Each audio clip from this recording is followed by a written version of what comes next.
Il-punt ta' dan l-episodju tal-podcast mhuwiex x'għandu jkollna d-dar biex nevitaw li mmorru għand tabib, iżda x'għandu jkollna d-dar biex ngħinu lit-tfal tagħna sakemm jarhom it-tabib. U għandna żbilanċ fil-flora jista' titbaxxa l-immunità tagħna u ħanimridu iktar.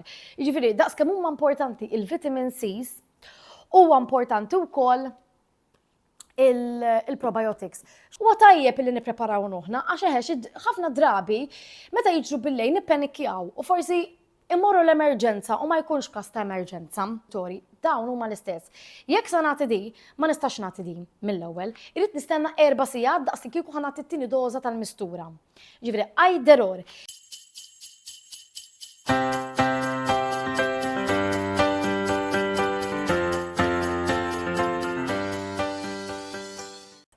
Nilqakom għal-episodju ieħor ta' Kelmiet ma' Bambinelli. Illum fuq Kelmiet ma' Bambinelli kif tistgħu taraw is-sufan huwa vojt. Ħankun qed inkellimkom jiena mill-pariri tal-ispiżjara tista' tgħid minn forsi huwa ġdid għal dil-pjattaforma jiena spiżjara wkoll apparti li nħossib dan il-podcast ta' Kelmiet ma' Bambinelli u l-paġna tiegħi ta' Bambinelli. Illum għandi miegħi fil-kumpanija tiegħi dawk l-affarijiet li s-soltu jżommuli kumpanija meta jiena nkun ix-xogħol. Il-kaxxi tal-mediċini u tal-misturi.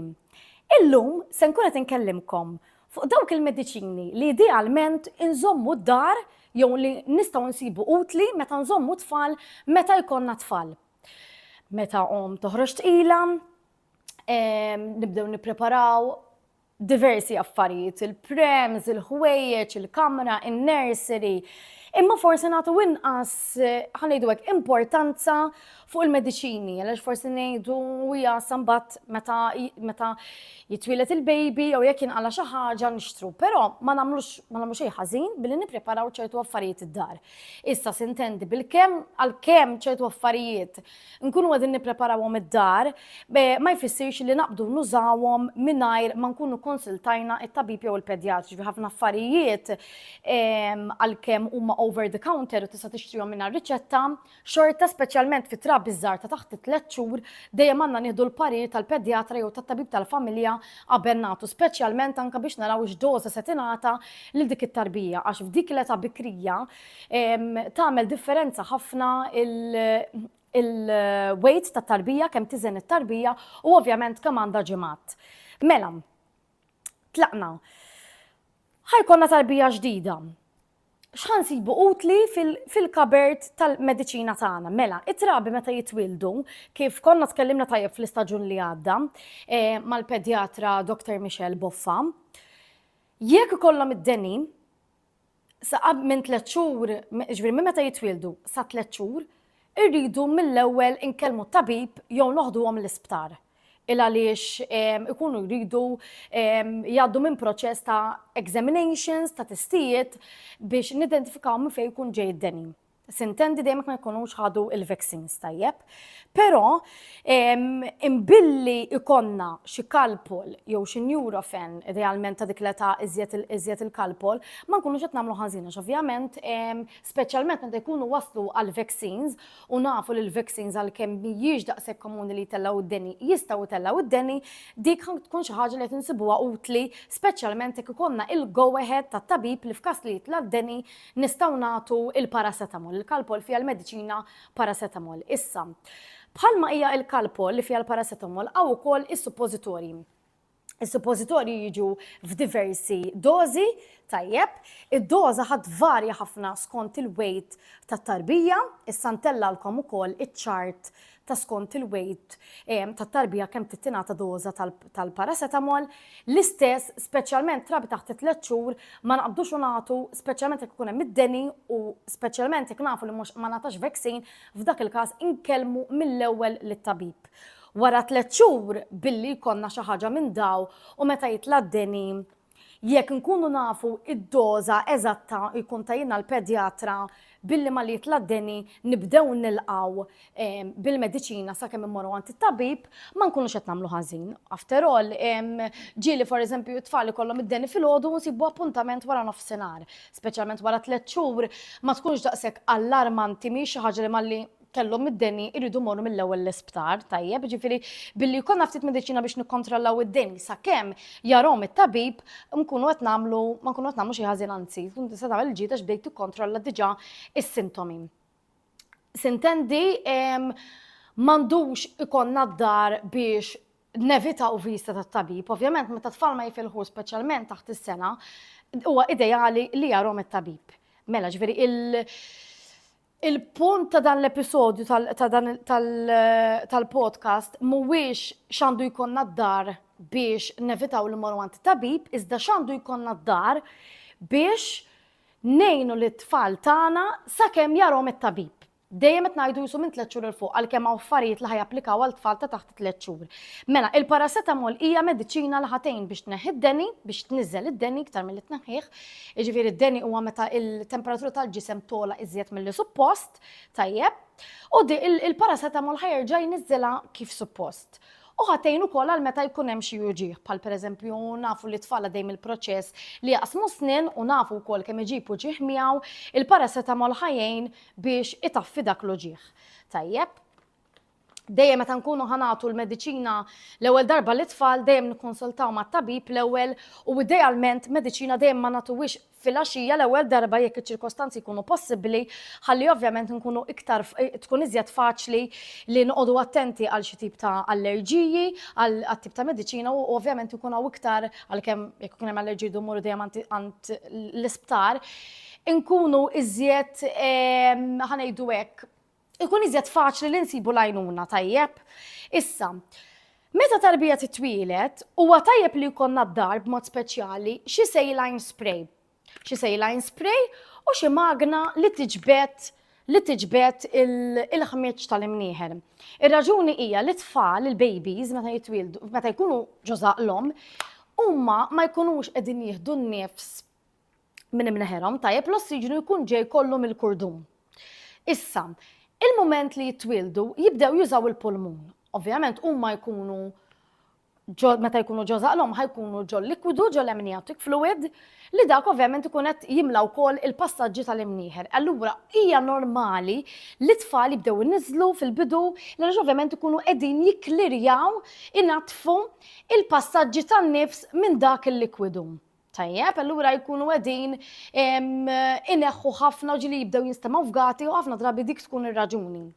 Li jkollna ftit saline spray, tajjeb, li jkun apposta għal babies, jiġri nqogħdu attenti li dawn ikun from birth onwards. Hemm ħafna tipi differenti, hemm ħafna li jistgħu jintużaw from birth jiena ġast qabad wieħed partikolari b'ebda mod biex nagħmel riklam dan huwa inserta dak li għandi d-dar, tajjeb.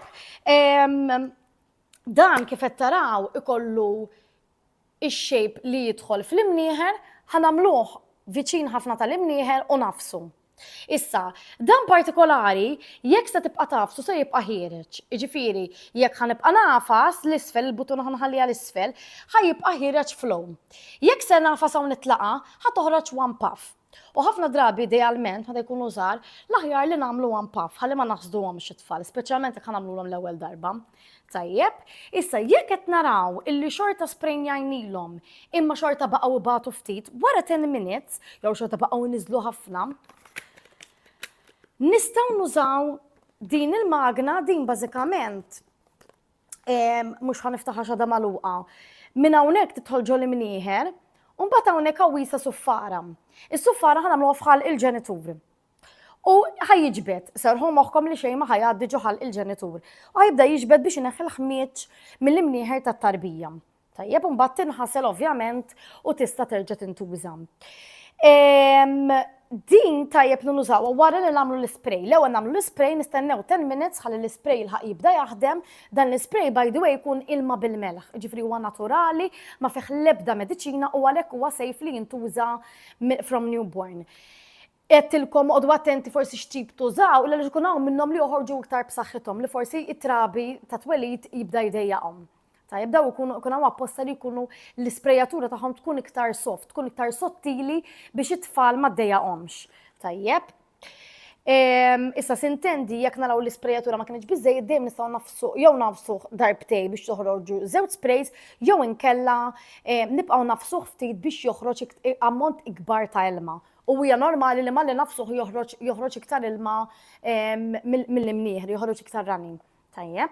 Wara 10 minutes nistgħu nużaw din biex nixbdu l-kumplament li ma jkunx ħareġ waħdu. Issa, għaw tfal ukoll li bil-lejl ħarħru u ikunu jisom daqsxejn fgati fil-faġġi li jkun hawn midwives jew anke tobba li jgħidu lill-om jew il-ġenitur jitfgħu mħadda taħt is-saqqu biex is-saqqu nelevaw ftit u tfal ngħinuhom ineħħu iktar permezz tal-gravità dak li hemm fl-imnieħer.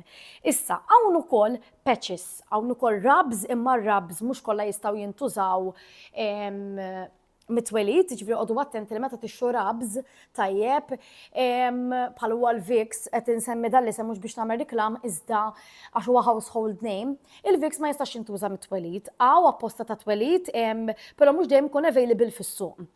Għaw dawn il-patches li jistgħu jintużaw kemm ma tqala kif ukoll ma twelit, dawn il-patches jiġu ippakjati individwalment, ġifieri inti ħatuża waħda kull darba, il-riħa taħħa d-dum tajba jisu 8 sigħat. Tajjeb, mela, ovvjament ħatiftaħa mill-pakket u se twaħħilha mhux dirett mal-ġilda iżda mal-ħwejjeġ. Issa, ir-riħa tagħha jaf tkun daqsxejn qawwija għal tarbija ta' twelid. Ġifieri, tarbija ta' twelid jew nagħmlu wiela madara għax-xorta r-riħa ħatasal sa mneħera. Jew inkella jiena ġieli nħobb ngħidilhom tagħmlu wielhom ġol-prem fuq ġewwa mhux eżatt fejn wiċċhom, aktar lejn saqajhom. Ħalli r-riħa xorta tkun tista' xomma t-tarbija u tgħinha biex tiftaħ mneħera fiha affarijiet naturali, irwejjaħ naturali, aromi naturali li ħajjejnu biex jiftħu l-imnieħer u li huma safe biex tkun tista' mit-tarbija ġifieri jkunu rwejja aktar sottili.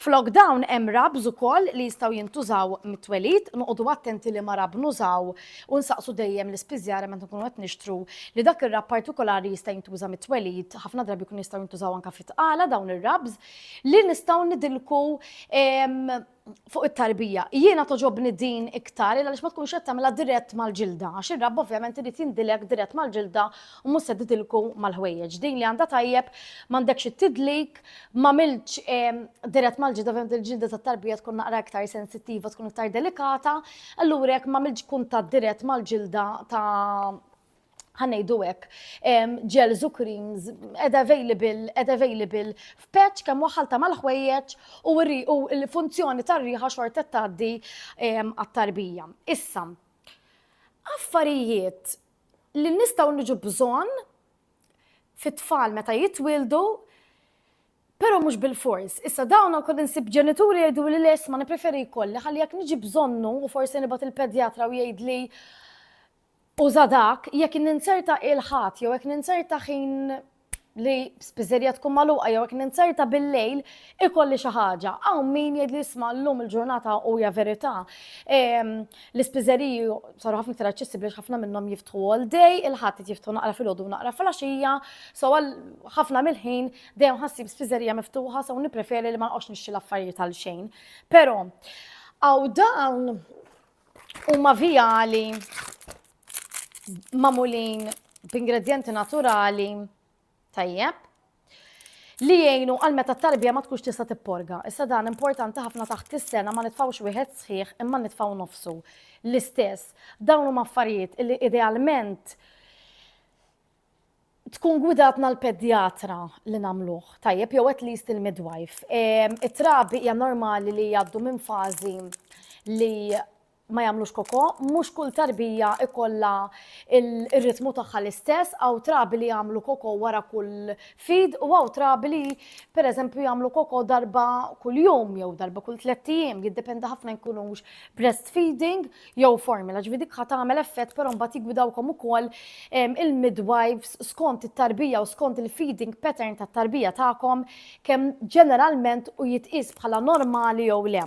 Però meta naraw it-tarbija mhux qiegħda komda jew qed tikbi jew qed naraw titqanżaħ imma għandha bżonn għajnuna biex tipporga hawn dawn il-vija li ħanejtek enemas jgħidulhom fil-verità li magħmulin mill-affarijiet naturali inkluż aloe vera u għasel li nagħmluhomlhom fil-patata biex jgħinhom jipporgaw. Dawn normalment jipporgaw fi żmien 5 minuti u kwarta mhux normali li jdumu iktar minn nofsija. then again, iktar ma naħallu t-tarbija tipprova tagħmel waħda dejjem iżjed aħjar.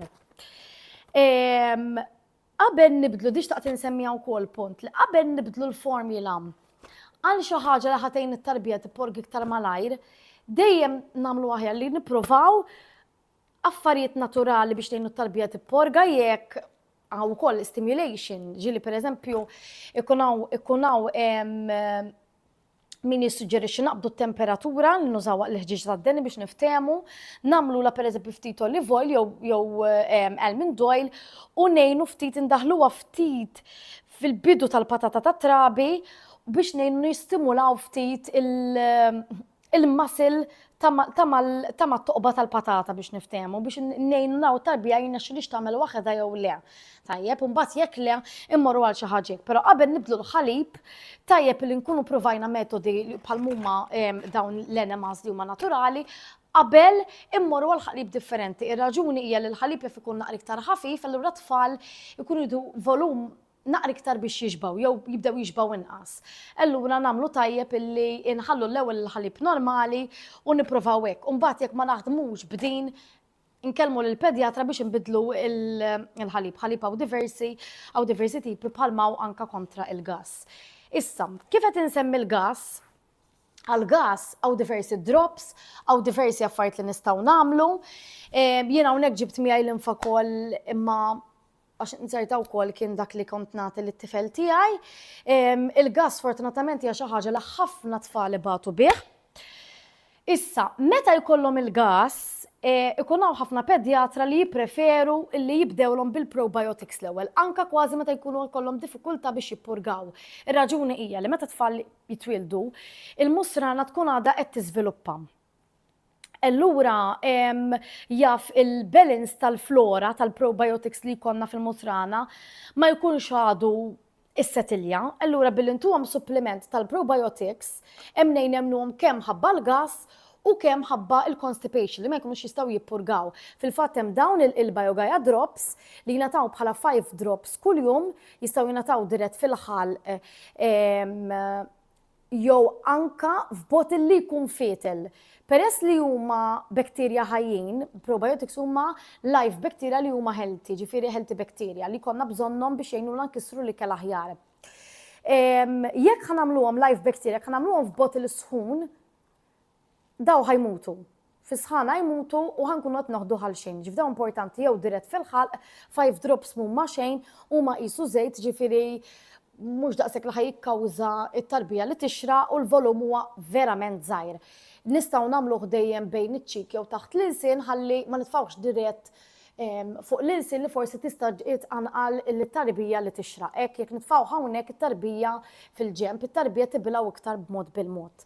Tajjeb, ġifieri l-ewwel meta jkollhom il-gass huwa tajjeb li nibdew b'xi probiotics. Il-probiotics nistgħu wkoll nibdewulhom malli jitwildu biex nippruvaw nevitaw il-gass. Sintendi dejjem tistgħu titkellmu mal-pedjatra jew ma' tabib li jkun qed jieħu ħsieb lit-tarbija tagħkom u taraw x'tissuġġerixxu. Dan huwa x'nistgħu nagħmlu qed insemmina, mhijiex xi ħaġa ta' bil-fors li għandna noħduha biżgur nevitaw il-gass. Tajjeb, il-gass jaf xorta jgħaddi minnu jaf il-probiotics ħajnu biex il-gass ikun inqas sever. Però dejjem dan li qed insemmi huma x'nistgħu nagħtu qed nagħti il-feedback tiegħi mill-esperjenza tiegħi bħala spiżjara u bħala om u mbagħad dejjem nistgħu kulħadd jista' jsaqsi il-pedjatra tiegħu jew it-tabib tiegħu x'l-aħjar għat-tarbija tiegħu insemm. Issa, jekk il-probiotics ma jkunux biżejjed hawn drops, hawn diversi drops, hawn pereżempju drops li fih il-lactase enzyme. Il-lactase enzyme hija bħalejdu hekk kimika naturali li jagħmel il-ġisem biex ikisser it-sokkor ta' ġol ħalib li huwa l-lactose. Tajjeb, li jista' jkun li jkun li qed jikkawża l-gass, il-lactose, tajjeb, li l-istess it-trabi jaf ma jkollhomx biżejjed minna xkun għadhom qed jiżviluppaw il-musrana tagħhom. L-istess dan ħabba li huwa enzyme xi ħaġa naturali ma nistgħux nagħmlu ġol ħalib sħun. Daw ikunu drops li tittamilhom fil-ħalib ma li l-ħalib ikun kiesa ġiet tilħaq tipprepara l-formula tallih jiġi room temperature u mbagħad titfa' dan it-taqtir. U wara ftit tkun tista' tagħti l-ħalib lit-tarbija tiegħek biex bażikament daw l-enzymes ikissru diġà dak it-zokkor il-lactose ta' ġol ħalib. U meta t-tarbija tkun qed tixorbu, ma tkunx qed tixorbu bil-lactose, tkun qed tixorbu b'affarijiet iktar sempliċi għax il-lactose hija ħanejdu hekk molecule, immaġinaw jista' ġiżirana sajjeb li tkun twila. Kollana tal-perli. Daw l-enzymes ħajkissruha f'perla li jkun iktar faċli għat-tarbija biex tiddigestih. Allura ħajkawża inqas gas. Li jagħmel dan l-enzyme ħajkissirha diġà ġol botil, ġifieri ġol botil, flok il-lactose huwa t-zokkor ta' ġol ħalib. Flok it-zokkor ħatkun bħala kullana tal-perli, ħatkun biċċiet tal-perli żgħar. Allura ħajkun diġà lest biex it-tarbija tista' tużaha l-enerġija, ma jkollix għalfejn tkissruhi u ikun hemm inqas ċans li jikkawża il-gas għax ma jkollix għalfejn tkissru jekk m'għandix biżejjed kimika biex tkissru, mhux ħajiżviluppa l-gas għax ħajkun diġà mkisser. Issa, dak huwa xi ħaġa li nistgħu nużaw għall-gas. U mbagħad hemm ukoll mediċina jgħidula simeticone li tinsab fl-infakol li se tintuża meta diġà hemm il-gas. Ix-xogħol tas-simeticone huwa li mela meta jifforma l-gas, il-gas jifforma bħala bubbles. U l-bubbles ħajkun biċċalaw, biċċalem. Mela immaġina il-musrana tat-tarbija u fiha pereżempju ftit koko, ftit arja, L-tarbija ħatibda tgħaddi ftit arja, u mbagħad ħadd tipprova titqanżaħ biex tneħħi l-koko, u mbagħad miskena jerġa' jibqa' l-iktar arja, jew tipprova titqanżaħ biex dik l-arja tmexxiha għal qabel il-koko ħatgħaddiha. Tajjeb. Li ħajjagħmel dan ħajjiġbor dawn il-bubbles kollha f'daqqa, f'gas bubble kbira. Tajjeb, jekk tkun il-fuq, il-bubble jekk tkun iktar lejn l-istonku daw il-gas bubbles għax daw jistgħu jkunu fl-istonku, it-tarbija skużi ħatitfewwaq. Jekk kunu iktar l-isfel, it-tarbija ħatgħaddiha bħala gas mill-patata. Tajjeb, bil-Maltin jindu ħadboss, ħatgħaddi bassusella. Allura ħatejna b'dak il-mod, ħatiġborula u ħatiffaċilitala li tgħaddi dak il-gas. Issa, ġieli jdum ma jaħdem għax jekk din bubble forsi tifforma fuq wara tal-koko, ovvjament l-ewwel tkun titgħaddi l-koko biex teħles minn dak il-gas. Allura ġieli għalhekk xorta trabi ma jaħdimx dejjem mill-ewwel, speċjalment meta nkunu għadna kemm bdejna ntuħ. Tajjeb? Issa, xi ħaġa seasonal skont it-trabi meta jitwildu. Jekk it-trabi jitwildu fis-sajf, ma nagħmlux ħażin li jkollna xi magna tan-nemus, dawn hawn minnhom anke portable li tista' titfaħħom fil-prem, sintendi ma jirreplacejax in-net ta' fuq il-prem. Tajjeb huwa anke ir-roll-ons u l-creams li jistgħu ntużaw from birth, għodu attenti li jkunu safe from birth, għax hawn minnhom from birth, hawn minnhom from 2 months, hawn minnhom from 6 months. Ġun għodu attenti li dak li nkunu qegħdin nixtru ħajkun adattat għall-età tat-tarbija tagħna. Ma nagħmlux ħażin ovvjament biex nevitaw il-gdim tan-nemus. L-istess jekk it-trabi tkun gidmithom in-nemus aw ukoll roll-ons apposta li jistgħu jintużaw mit-twelid, imma nistgħu nevitawlhom dik l-iskumdità dejjem aħjar. Sunblocks. Mela, sunblock. L-ewwel nett nixtieq ngħid illi għalkemm qed insemmi sunblock li jista' jintuża from birth għaliex dan partikolari huwa mineral sunblock. Tajjeb, importanti ħafna sunblocks jistgħu jintużaw from 6 months of age. Ir-raġuni hija li jkunu ma jkunx mineral sunblock. Ix-xogħol ta' mineral sunblock huwa li jagħmel qisu ta' maskara fuq il-wiċċ mingħajr ma jiġi assorbit mhux fuq il-wiċċ biss fuq il-ġilda. Ħajjagħmel lega fuq il-ġilda li ħajilqa ir-raġi tax-xemx biha. Issa qed tagħmel meta tiġġieldu s-soldati jkollhom ix-shield. Tajjeb. Chemical sunblock, ġifieri qed ngħidu li jkollu il-kimiki, l-ingredjenti ħajjiġi assorbit fil-ġilda, tajjeb, ġol ġilda u ħajjevita milli jippenetra il-ġilda, ġifieri ħajkun taħt il-ġilda jisu biex niftehmu jew ġol ġilda. Il-mineral sunblock li għandu vantaġġ u li ma jiġix assorbit, allura ħatevita ħafna iktar reactions. Tajb u iżjed isek qed tgħid bħal meta qed tilbes raincoat biex ma tolqtokx biex ma tixxarrabx il-mineral sunblock għalhekk jista' jintuża from birth. Ġi noqogħdu attenti li meta għandna trabi li twildu fis-sajf u li hija alright, mhux ħanoħduhom ġranet baħar, imma jekk ħanitraviljaw, jekk ħansuqu bil-karozza u tfal ħajkunu fil-car seat, għalkemm ħanagħmlu protection tax-xemx, ma nagħmlux ħażin li nagħmluhom ftit sunblock mal-areas esposti tal-ġilda ħalli nevitawhom li jieħdu x-xemx għalkemm Malta għandna xemx qawwija, ġifieri għalkemm ħajkonna il-canopy tal-prem u x'naf jiena li kelli tifel fis-sajf f'Settembru xorta kont użajt ftit, speċjalment jinnaf ġieli ma tkunx tista' tevita x-xemx, timxi f'dik id-direzzjoni u x-xemx tkun minn hawn jkollu ftit xemx fuq il-baby.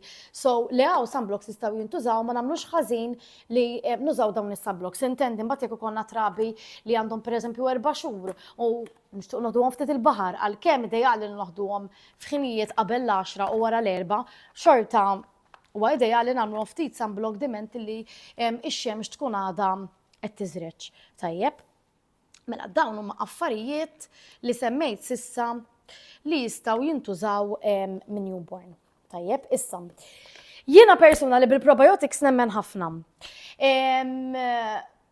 Il-probiotics ħajjejnu biex isaħħu l-musrana li hija wkoll parti mill-immune system tagħna. Ġifieri jekk il-musrana tagħna mhix healthy, tajjeb, u għandna żbilanċ fil-flora, ħatitbaxxa l-immunità tagħna u ħanimmirdu iktar.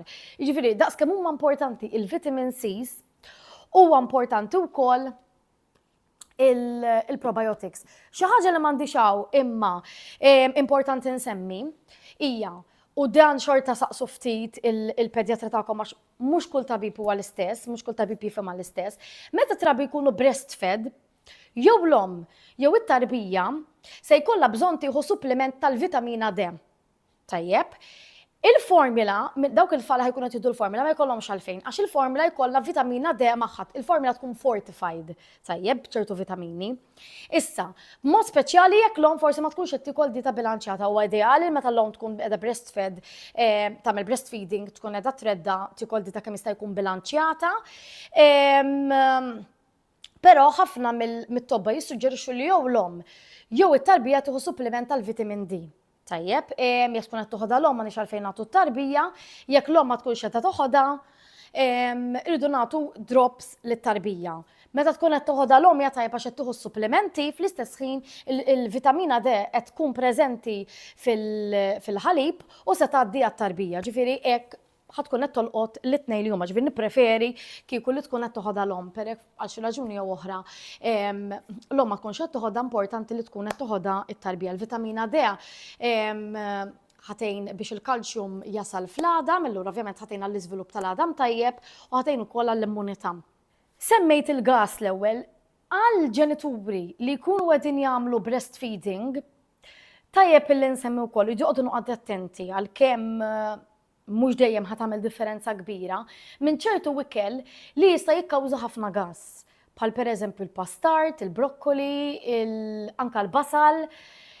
Ikun hawn min li jsib tajjeb illi jaqleb fuq dieta dairy free.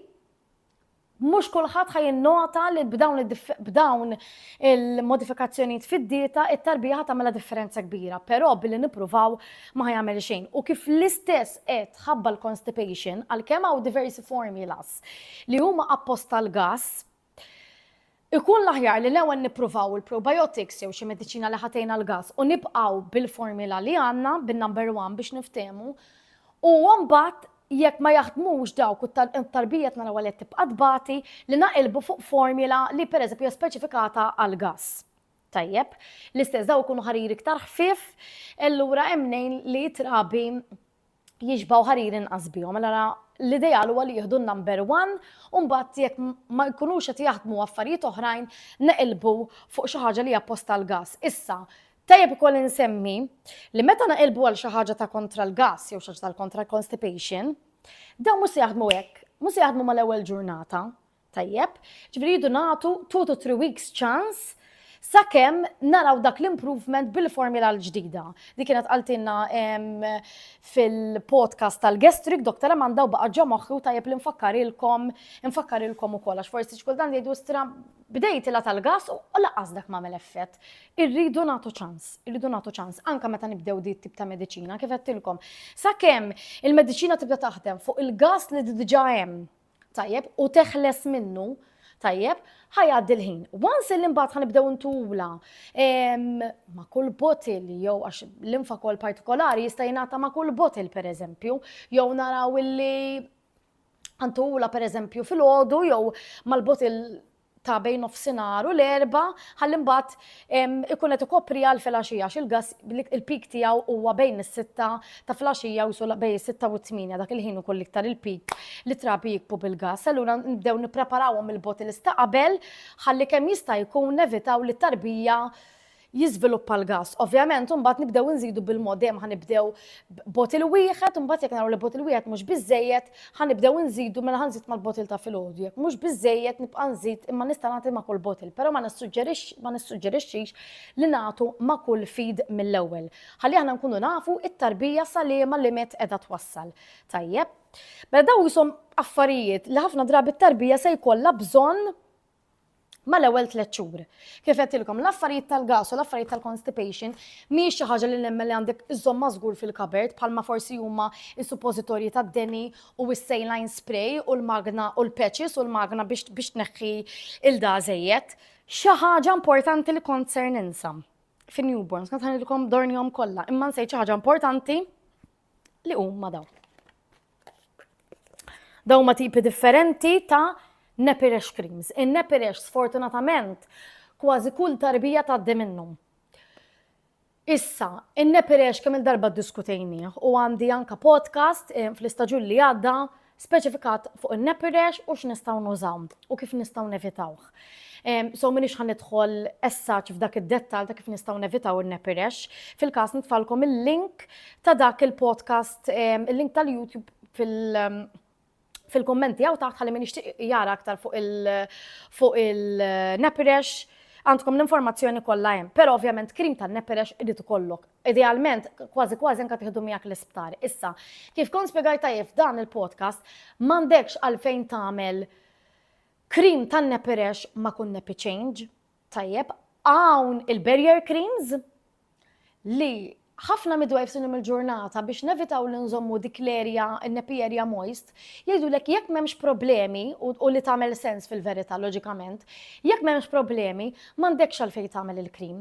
Jekk it-tarbija għandha il-Nepirex, hemmhekk iva ħanużaw krima u diversi, ovvjament is-sudokrim huwa xi ħaġa li jintuża, xi ħaġa bil-pentanol, xi ħaġa li jkun fiha żink, xi ħaġa li ħatkun li ħatejn biex tfejjaq.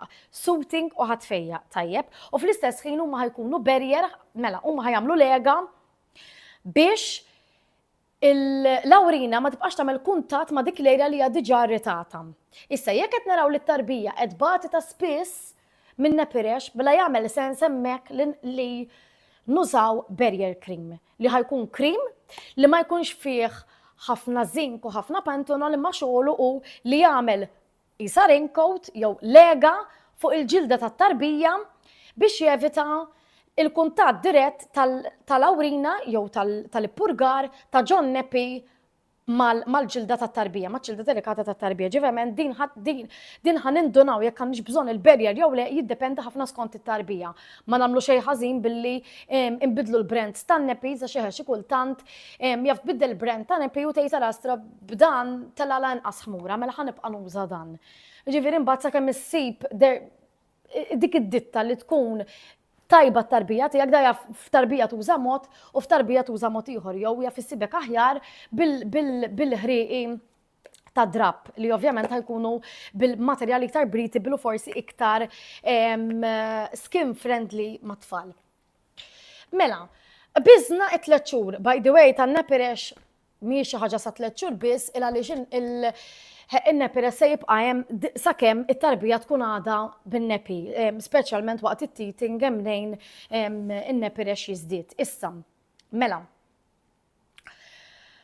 Wara 6 xhur x'jagħmel sens illi ikonna din sa minn 6 xhur il fuq ħanitkellem tajjeb minn 6 xhur il fuq.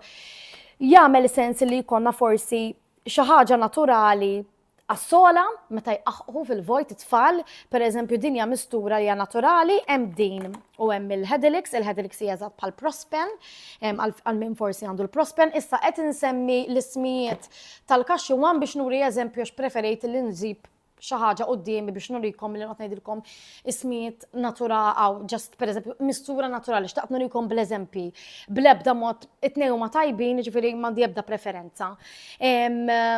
Din qiegħda minn 6 months, din tista' tintuża taħt is-sena, ġifieri anke jaf taħt is-6 months, però again, speċjalment din meta tintuża taħt is-sena, dejjem idealment insaqsu lit-tabib. Però din hija liċenzjata biex tintuża minn 6 xhur il fuq, ġifieri jekk it-tarbija qiegħda tqaħħaħ u forsi bdiet tqaħħaħ bil-lejl u ma nistgħux noħdu għand il-pedjatra bil-lejl, imma mhix qed tqaħħaħ b'mod li allarmanti, mela ħanti ftit ħanimxi skont id-doża li hemm anke meta nixtruha billi nsaqsu l-ispiżjar isma' din kemm irid intiha tarbija ta' 6 xhur u jekk għandna dubji ħansaqsi il-pedjatra meta noħduha vista pereżempju, isma' x'trajd il-mistura biex f'każ li kollha tqaħqiha intiela. Kemm nista' ntija lit-tarbija tiegħi? Jew all right tajba liha billi nikkonferma ma nagħmlu xejn ħażin. Tajjeb, biex jekk jaqbadha bil-lejl. Huwa tajjeb illi nippreparaw nuħna għax ħafna drabi meta jiġru bil-lejl nippanikjaw u forsi immorru l-emerġenza u ma jkunx każ ta' emerġenza. Allura nevitaw daw ħafna visits u ħafna skariċ, speċjalment jekk ikun hemm iżjed minn tarbija waħda, iżjed minn tifel u tifla waħda, li ovvjament titqgħod tara fejn ħallit it-tfal l-oħrajn sakemm tmur l-isptar bit-tarbija. Mela, daw jiena narhom xi ħaġa utli. L-istess, mhux biex jekk għandha s-sola nevita li noħod għand it-tabib, imma jekk pereżempju bil-qajtilha jekk anke jitevita li ovvjament it-tarbija tisluħ grizmija, ħanti hija xi ħaġa sakemm taraħħa l-pedjatra llejla. Tajjeb, l-istess, jekk inkunu ħanużawha l-ewwel darba, idealment nużawha filgħodu, dawn għalkemm huma affarijiet magħmulin minn affarijiet naturali, jekk ħantuha fil-għaxija, irridu noqogħdu ftit imqajmin biex naraw li t-tarbija ma żviluppat l-ebda reaction. Ovvjament ir-reactions għal dawn l-affarijiet naturali huma ħafna inqas komuni minn pereżempju huma reactions għall-antibiotics, speċjalment għall-antibiotics jekk ikun hemm xi ħadd fil-familja. Jekk ikun hemm xi allerġiji fil-familja għal xi ingredjenti partikolari, anke tkun xi ħaġa tal-ikel, huwa importanti dejjem nitkellmu mal-ispiżjar jew mat-tabib qabel nixtru mediċina ħalli ovvjament naraw ikollix konnossjoni magħhom. Issa, wara sena mbagħad hemm il-grintus. Ir-raġuni li l-grintus għalkemm hija naturali wkoll għax din tajjeb insemmija fiha l-għasel. L-għasel ma nistgħux intuħ taħt is-sena. Ġifieri l-għasel hija xi ħaġa għalkemm dan ma nistgħux intuħ mill-ħalq. Tajjeb ma jistgħux jikluh. Għalkemm dan fih għasel, dan ħajnata mill-patata u mbagħad se joħroġ mal-ippurgar, mhux se jiġi assorbit. Imma biex jikluh ma jistgħux joħduh tfal taħt is-sena, ġifieri. Dawn huma adattati ħanejdu hekk minn 6 xhur il-fuq din ġi ikun tobba li jagħtuha taħt is-6 xhur, però ovvjament dik ħajara t-tabib m'hemmx età qiegħda li tista' tintuża taħt is-sena, jiġifieri m'hemmx età speċifikata li dik isma' din tista' tintuża minn 3 xhur, tista' tintuża from birth, però tista' tintuża taħt is-sena. Però dejjem id-doża rridu nikkonfermawha mat-tabib. Din tista' tintuża minn sena l fuq, importanti mhux taħt is-sena. Ġifieri jekk għandna din id-dar u għandna tarbija ta' 8 xhur ma nistgħux nużaw, irridu nużaw xi ħaġa li adattata għal dik l-età. Tajjeb, din qiegħda di l-vantaġġ tagħha anke di taf dawn iktar fil-verità di qiegħda 2 imma di qiegħda iktar for dry and irritated cough iktar milli għal ċesti, però xorta ħatejn. Din qiegħda for dry and chesty cough, jiġifieri qiegħda 2 li huma anke forsi sakemm tmur għand it-tabib tajthom xi ħaġa li ħatilqothom ma' 2 u tgħin ukoll biex tiftaħ ftit l-imnieħer. Tajjeb, peress li fija affarijiet naturali li jgħinu l-riħa tagħhom ħażin biex tiftaħ l-imnieħer tiskanta kemm tgħin ukoll ħabba id-drainage tal-imnieħer. Issa, bħala saline dan jintuża from birth. From 3 months hemm il-hypertonic saline li jkun melħ iktar ilma bil-melħ iktar ikkonċentrat li ħajjin iktar biex jiftaħ. Ġifieri, jekk ikun spiċċanna dan u forsi għandna tarbija li tbata ħafna bil-blocked nose, nistgħu naqilbu fuq il-hypertonic saline li xorta jista' jintuża regolarment, xorta jista' jintuża kemm il-darba jkun hemm bżonn u m'għandux limitu pereżempju ta' 7 tim, jista' jibqa' jintuża fit-tul. Jiena personali nħobb il-tfal anke b'dan stess bil-saline normali tajjeb ngħidulu l-isotonic saline li hija l-konċentrazzjoni tal-ilma baħar biex niftehmu. Il-0.9% natfulhom neħrhom kuljum, why not, mhux ħadd tagħmel ħsara, tajjeb. Issa biex nużawha kuljum imbagħad nistgħu nużaw dan. Tajjeb, ġifieri ġast biex innatfu nużaw l-isotonic saline. Jekk għandna tfal li qed ibatu ħafna bil-block nose, forsi da mhux qed jagħmel effett, ħanużaw il-hypertonic saline li jkun ikkonċentrat iktar minn 0.9%. Tajjeb, issa probiotics imbagħad daw jistgħu jibqgħu ntużaw ukoll, però anke viali u għaw anka powders, tajjeb, li daw ma blatoma, għaw anka powders bil-vitamin C miegħu. Naħseb ġiri rejtulkom fuq il-paġna tiegħi wkoll tal-Virdien, u ġifieri twice the functional immune system għax għandek il-vitamin C u għandek il-probiotics li wkoll jista' jingħata kuljum, tista' tħallatulhom ma' yogurt, tista' tħallatulhom mal-ilma u jixorbuh. Dan il-vantaġġ tiegħu huwa blatoma u jista' jingħata dirett fil-ħalq jew tħallatulhom mal-botil tal-ilma. L-istess peress li probiotics ma nistgħux inħaltulhom ma' xi ħaġa sħuna għax inkellhom kun qed intulhom għal xejn. Xi ħaġa li xtaqt insemmi fuq il-probiotics il għaliex ovvjament awareness imma nixtieq li nżida. Meta tfal jiġu preskritti antibiotics, huwa importanti ħafna li ntuhom probiotics magħhom. L-antibiotics se joqtol il-bakterja. L-antibiotic mhux se joqgħod jgħid isma' di bakterja tajba li għandha bżonna di t-tifla mela ħanħalliha, ħajoqtol kollox. Tajjeb? Allura għalhekk ġieli tfal pereżempju ikollhom diarrea meta jieħdu l-antibiotics, illa għaliex ovvjament inqatlu l-bakterja tajba li jgħinuna li niffurmaw l-purgar kif suppost. Tajjeb? Jekk intuhom il-probiotics it-tfal ħankunu mill-ewwel qegħdin nirreplacjawlhom dawk il-bakterja li jkun qatel l-antibiotic. Ovvjament jridu ntuħ idealment jew sija qabel jew sija wara mhux fl-istess ħin, tajjeb? Ħalli intuhom replacement mill-ewwel anke nkomplu jumejn wara, ma nagħmlux ħażin, anke ġimgħa. Fil-verità l-probiotics jistgħu jingħataw bħala suppliment kuljum mhumiex ħajamlu ħsara, anzi jgħinu biex isaħħu l-musrana u jsaħħu wkoll l-immune system. Mela, l-aħħar ħaġa li xtaqt insemmi li forsi tagħmel utli li jkollna d-dar hija parti l-kalpol in-Nurofen, l-ibuprofen. Issa, l-ibuprofen huwa wkoll painkiller u iktar qawwi bħala painkiller mill-paracetamol u ħajniżel ukoll id-deni. U iktar qawwi il għaliex ħajjejn iktar meta jkun hemm uġigħ li ġej minn infjammazzjoni bħal pereżempju huma uġigħ tal-griżmejn. Il-griżmejn kunu ħomor, kunu infjammati. Ħajjejn iżjed mill-paracetamol f'dak il-każ għax ħajniżel dik il-ħmura u dak l-uġigħ u ħajniżel ukoll id-deni. Jistgħu jingħataw flimkien, ġifieri nista' pereżempju nagħti daw kull 8 sigħat u dan kull 4 sigħat. Eħew jistgħu jinsertaw fl-istess ħin. Nippreferi li ma nagħtawx fl-istess ħin għax nħobb li pereżempju jekk imissa t-tifla jmissa il-Nurofen ħanistenna sija l-ewwel pereżempju jew l-ibuprofen għax hawn diversi tipi ta' ibuprofen u hawn żewġ tomi differenti tal-frawli u tal-larinġ. Mela ħantiha sija ċans qabel pereżempju inti għall-paracetamol ħanara jinżil xid-deni. Jekk ikun niżel mela ħanistenna ftit. Imma jekk ma jkunx niżel nista' ntih anke nofsija wara, kwarta wara biex ngħinha. Issa, l-ibuprofen hawn ukoll suppositorji, tajjeb, u misturi, ġifieri forsi dawk it-tfal illi bl-ebda mod ma jieħdu l-mistura hawn is-suppositorji. Issa, x'inhu huma l-vantaġġi ta' tnejn? Mela, suppositorju it-tfal ma jistgħux jibżgħulek għax tajtulhom fil-patata u lest ħaduh żgur.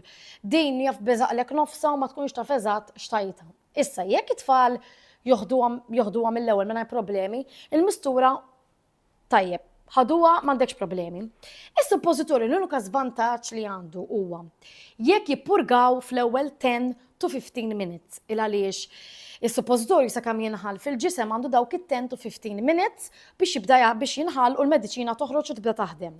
Issa, ġili jkun hawn tfal illi malli tagħmilhom is-suppositorju jitqanqlu.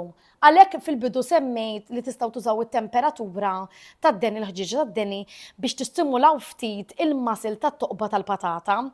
Għaliex ġieli b'suppositorju għalkemm dan mhux suppositorju biex jippurgaw, bil-azzjoni li daħħalt is-suppositorju, it-tfal jiġu stimulati u jippurgaw mill-ewwel.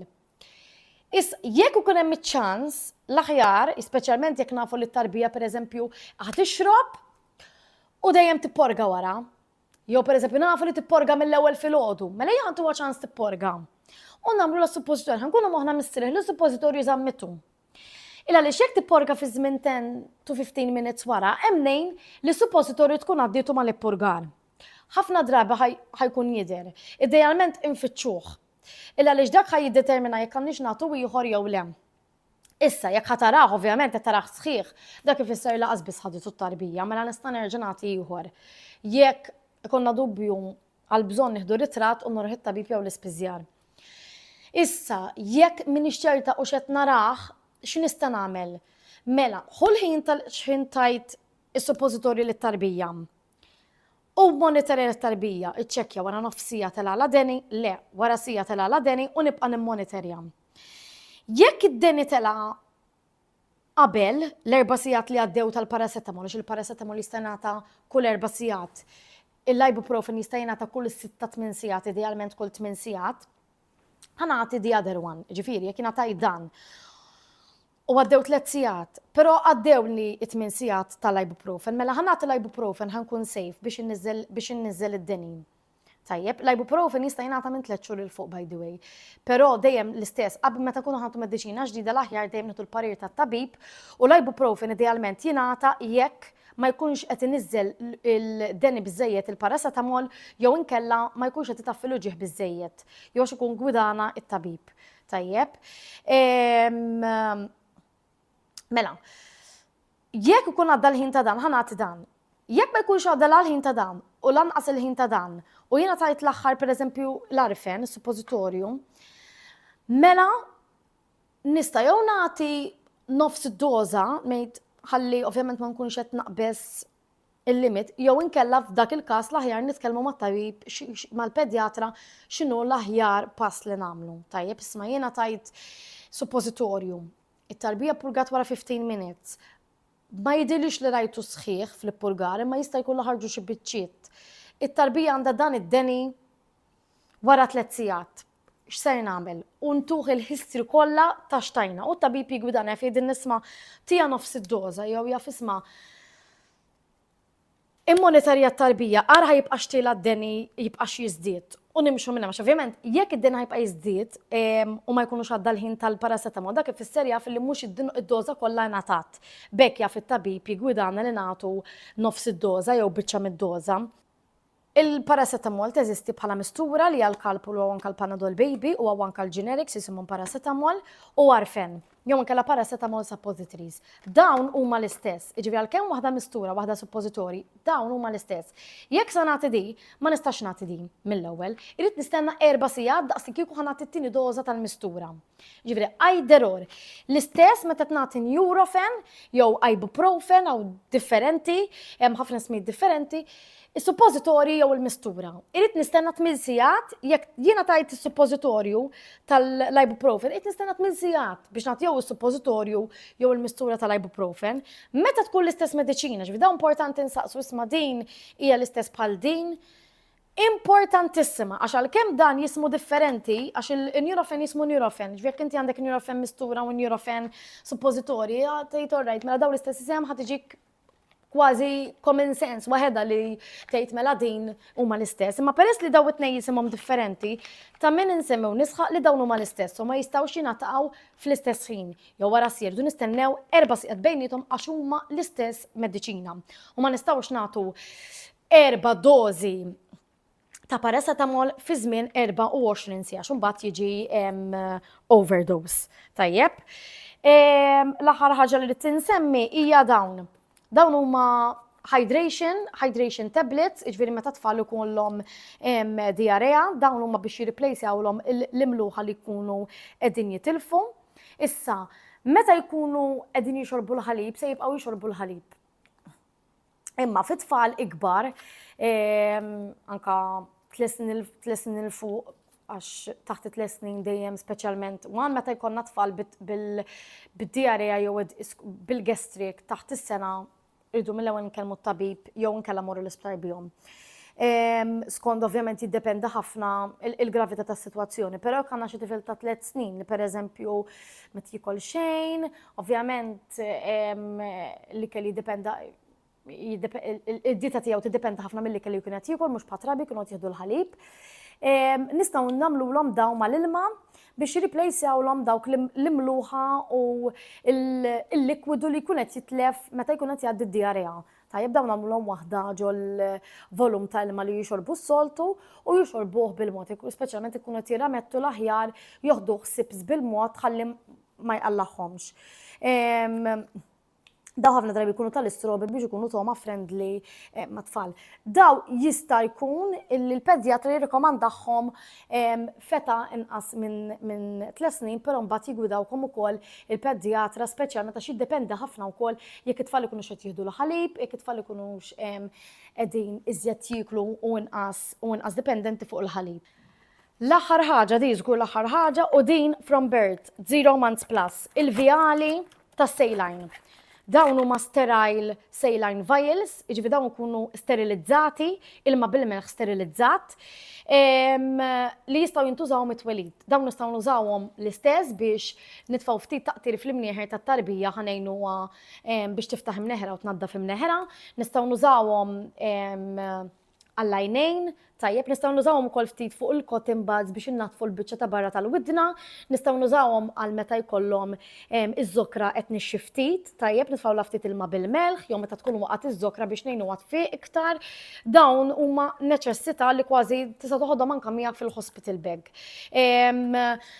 Li għandu tajjeb dan bat wieħed ftaħtlu s-siġil u żajtu dak il-ħin għax imbagħad ovvjament ma se tiftaħlu s-siġil mhux ħajdum sterilizzat tajjeb, jiġifieri ħadd tużah mill-ewwel u tarmih.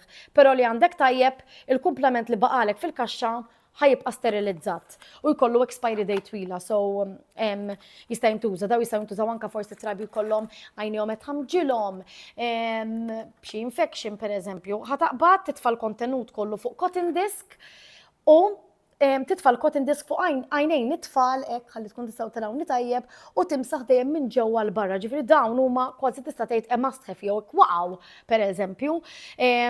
Bad ftit fuq garża ilma bil-melħ, xappabt il-ferita u mbagħad tattejtilhom b'stick. Ovvjament l-sticks ma tistax tgħaddi mingħajrhom hekk ikollok it-tfal illum il-ġurnata u tal-characters biex ikunu ftit iktar aċċettati mit-tfal. U ovvjament noqogħdu attenti wkoll ma jkunux iwaħħlu ħafna ħalli biex niġu biex naqlawlhom l-isticks it-tfal ma jweġġawx. Naħseb min-naħa tiegħi bħala mediċini jew ħanejdu hekk affarijiet tal-mediċina jew medical devices li għandu jkollok id-dar min-naħa tiegħi kemm bħala spiżjala u kemm bħala għomla għaliex dan il-podcast tajt nagħmlu iktar b'konfidenza minn wara li sirtom għax illum il-ġurnata naf iktar ukoll x'ġejt bżonn u ma ġejtx bżonn dawn huma l-iżjed affarijiet illi se ssibu utli li jkollkom fil-medicine chest tad-dar. Tajjeb sintendi bħal meta jkollok il-gares, il-faxex, xi ħaġa għal-feriti, xinaqra antiseptic cream, u mbagħad fis-sajf pereżempju xi krim tal-qdim tan-nemus idu nqogħdu attenti li jkun adattat skont l-etajiet tat-tfal tagħna.